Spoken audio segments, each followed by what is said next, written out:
Hello, and welcome back to another interview for Project Seed Money. I am joined today with industry professional and author Alexa Bigwarfe, and I cannot wait to get into it. Please help me welcome Alexa. Thank you so much for being here today. We are really thrilled to have such an expert in the industry come and share wisdom with us. Thank you so much for being here. Thank you so much for having me. I love talking to authors, so this is great. This is the whole point. We want to encourage new authors to just get off that little ledge or that precipice of I'm ready, but I just can't do it. Has there been any time in your writing career where you just felt like maybe there was the idea for the book, but it like sat there for years, or any of that type of experience where it's just like, I can't quite get it? Like every day. How many examples do you want? This is one of those things like being a writer and putting books out in the world. It's one of the most vulnerable things that you can ever do. And so many of us are also living life.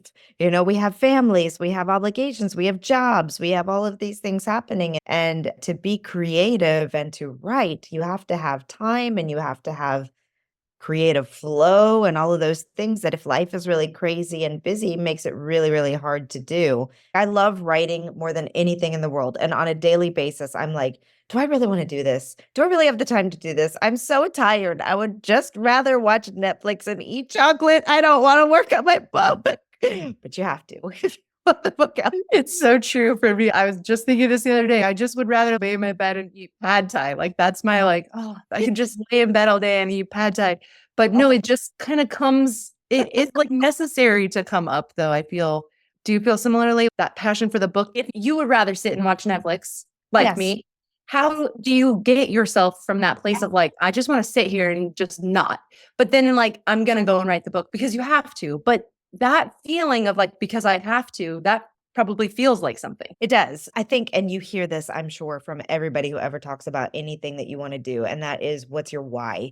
And for me, my why is stronger than the pain of not wanting to do it. Like, I truly, legitimately envision a life, probably in about 10 years. I hope I can get there faster, but where my whole job is just writing books. That's what I do. From the time I get up in the morning, the leisurely morning with my coffee, go for a walk, do yoga, whatever I want to do, go to the beach, I don't care. And then I have my time where I sit there and I work on my book. And in order to get to that place, the books have to be written because sadly, everybody's talking about AI writes your book. AI writes crappy books. You can use it for brainstorming. That's a whole different scenario. I'm a big fan of AI actually, but AI is never going to write the books that I want to have written. Plus, a large part of the dream is because I have 85 million things in my head that need to come out. Some of them are stories and characters and fiction books. Some of them are things I want to teach people and share people and legacy I want to leave behind. And I can't shut them up unless I write it. So So there really isn't a choice in the matter. oh, no, I would go crazier than, anything. Like if I didn't write Sharissa, every moment of my day I'm like, there's a book in that. There's a book in that. Oh, that's a story. That should be a book. Oh gosh, I need to write another book about how to do this for my authors. It's all day long. It's nonstop. We are in the right industry. If there Yes, was any doubt at all, we are in the right industry. absolutely. So yeah, at the end of the day, I mean, for me, because I am a single mom with 3 teenagers, I run a very, very busy business with multiple things happening, conferences and publishing houses and all the things. And a big part of my struggle every day is how to make the time for the piece that I want, which is to write my books. And a lot of times that comes down in the fringe hours. And it's really interesting and appropriate because that's how it started too. When I wrote my first book, I had a 5-year-old, a 3-year-old, and a 1-year-old. And the only time I could write that book was at 5 o'clock in the morning and after 9 o'clock at night. So I just pushed through. It's kind of like having a child, right? There's going to be unbearable pain for a certain amount of time, but you get to the other side and you're like, let's do it again. So book writing process is like that for me. I know there's going to be pain, but I know why I'm doing it and I know what I want. And that I think you have to know what you want and you have to have a really strong why behind it. I could see how that could provide a lot of drive because for me, when I've felt passionless about a project or I really don't have or I'm not connecting to a why at all, it becomes almost impossible to get that task completed. Yes. Yes. And sometimes it's because you're working on the wrong book, too. If you don't mind me sharing my own personal story here, I've always written nonfiction until a couple years ago. So I've got books on parenting, I've got books on grief and loss, I have a healing journal for grieving mothers, I've got nonfiction stuff for writers and publishing and all this kind of stuff. But I've always wanted to write fiction. And in 2020, as I was going through a divorce and other things were happening, I was working on some other projects and I could not move any of them forward. All I could think about was this story that I wanted to write about when I lived in Paris in 1999, Yeah. and everything Give else went to the chills. side. I love that book too. That gave me chills. I love it. Thank you. So that's what I did, and I found so much joy in that. It brought me so much happiness. I was also reading a lot of other rom-coms at the time so that I could write a rom-com because you should be reading in the genre that you're writing in, and laughing when I wanted, would have otherwise been crying or really sad and depressed and isolated and all those things that were happening in 2020. It was what I needed at the time. It has not really furthered a whole lot of goals because one book isn't going to get you where you need to be when you're a fiction writer, but I just finished writing the second book, so yay. That is so great. I can't wait to read it. I can't wait to see the next part of the story. Oh, how exciting. Yeah, but sometimes to keep yourself motivated, it's okay to put aside, especially you mentioned that a lot of the people that you work with are writing memoir.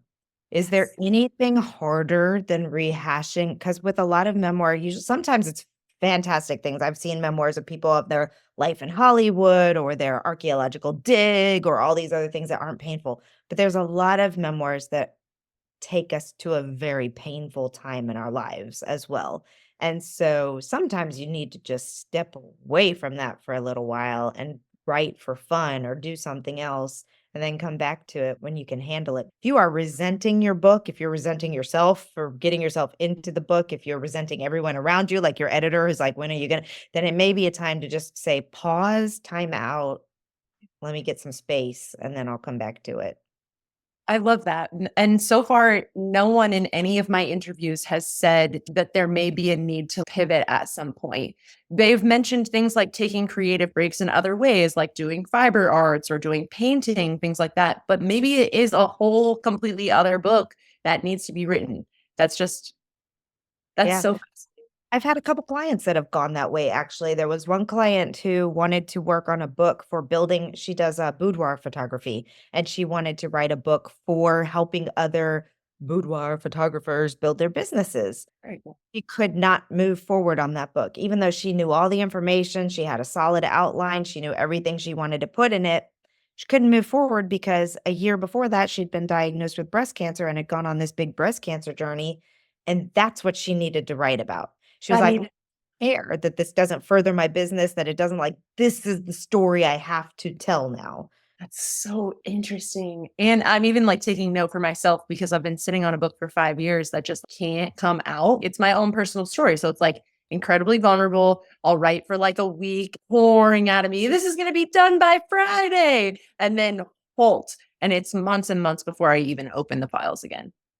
That happens, and you know what? The journey to write 4 Days in Paris was really about a 10-year journey because I started that book, a very different version of the book, originally called The Boys I Left in Paris, but I started that one 10 years before that and started writing on it and working on it, and same thing. I just couldn't and the story wasn't coming, so I put it aside and let life happen, and other things happened, and then the story that I needed to write came to me at the just right time.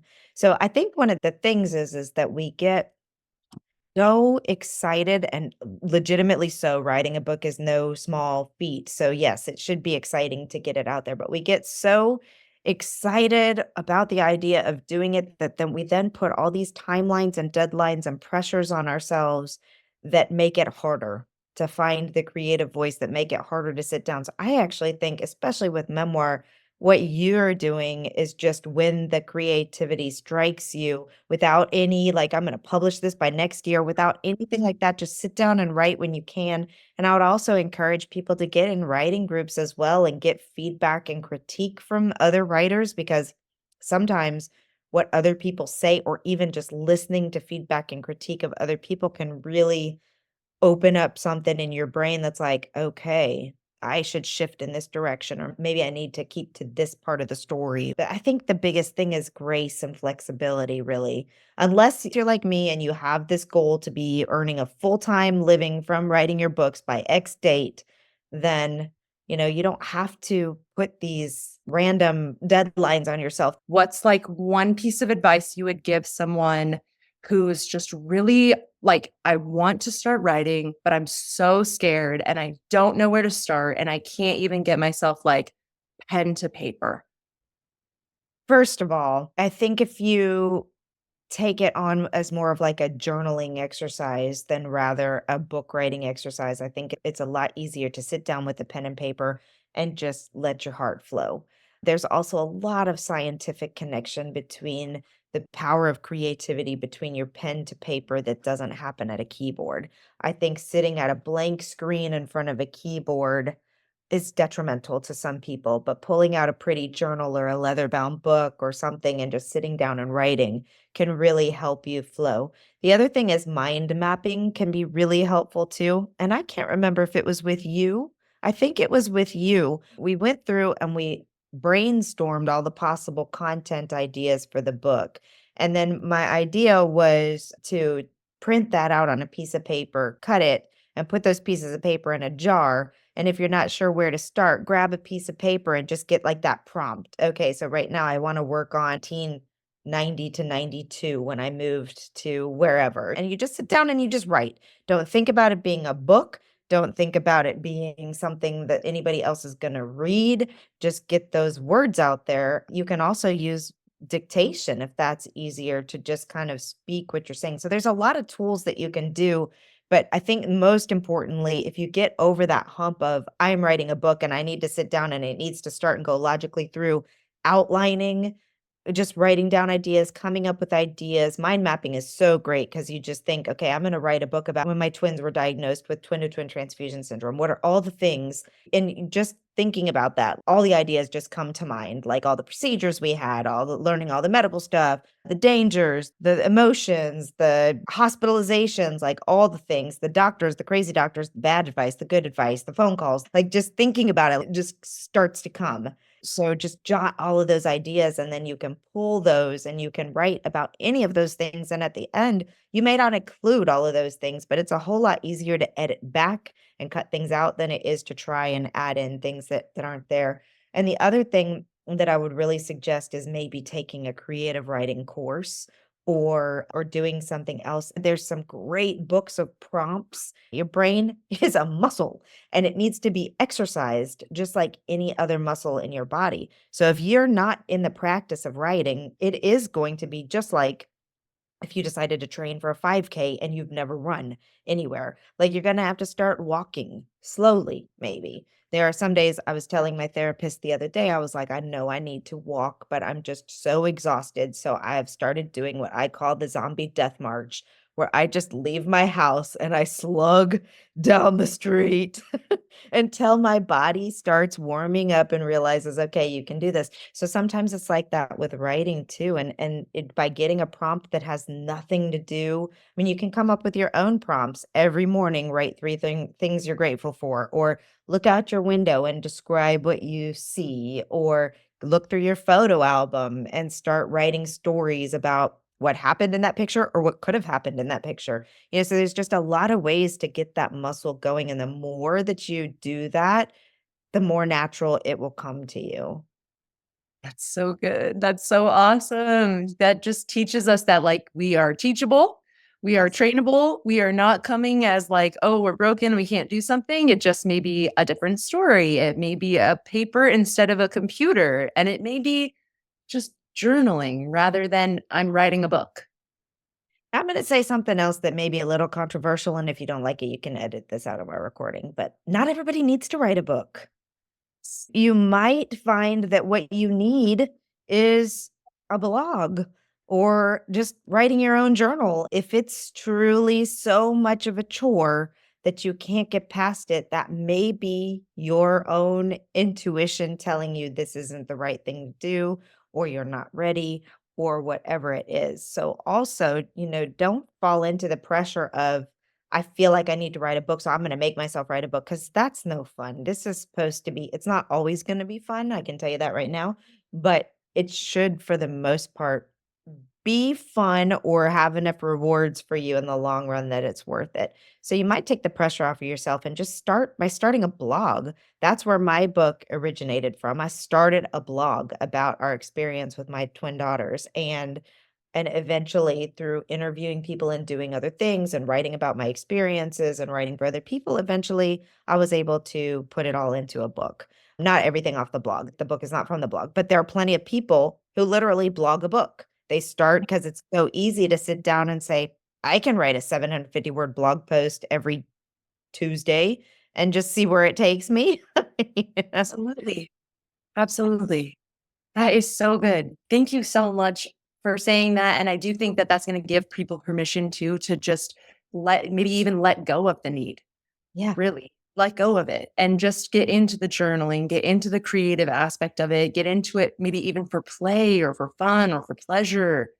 Yes. Maybe one day a book will come of it. So you don't have to say, I've decided I'm not writing a book. It's just not today, not right now. Like, I'm not going to have this pressure on me. I'm just going to sit down and write some of my fun stories, or, Yeah. you know, some of my nightmares, whatever it is that you're Some writing. of my nightmares. My daughter's Yes. actually wrote a scary book based on her nightmares because boy, does she have some terrifying nightmares. I was like, you could be the next Stephen King. These are And she very may well be. very well, maybe. Yes. Well, why don't we end with telling everybody where they can find you or find more information about your books, social media, that sort of thing. Oh gosh, this is complicated because I operate in a lot of different realms. You can look me up, Alexa Bigwarfe. I'm on social media and all the places under that if you just want to connect with me personally. Probably the best place for this audience is the Women in Publishing Summit. So we have a Women in Publishing Summit Facebook page and Instagram, a very rockin' Instagram account, TikTok, all those places. And then the Women in Publishing website. We offer monthly free webinars, other things that are happening, mini conferences throughout the year, a big conference in March, and that's at womeninpublishingsummit.com. Thank you so much. Thank you for being here. And I really appreciate your time. Thank you. This was so much fun. I hope you heard the words you needed to hear and that it's helpful to someone listening to this. Thank you so much for watching. I really hope you enjoyed that interview. Please don't forget to like and subscribe, and we will see you for another interview next week. Bye.